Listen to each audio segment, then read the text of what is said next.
To switch phones on Visible, follow these steps. Check compatibility. Ensure your new phone is compatible with Visible's network.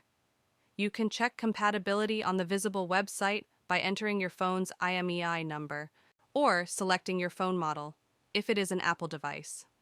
Next step is removing your eSIM from your old device. To remove eSIM, go to your device settings. Then tap on Mobile Service, cellular or mobile data depending on your region. Select your eSIM. Now, scroll until you see the option to delete eSIM, then tap on it. Now tap on Delete eSIM. Now you can see your eSIM is removed from your old phone. Now you need to active your Visible SIM onto a new device. For that, download Visible app onto your new device.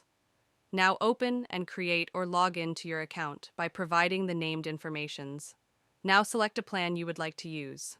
Now you can simply download eSIM profile onto your new device, follow on screen guide, and now you can see that it is ready. Restart your device if it doesn't start right away. Thanks for watching.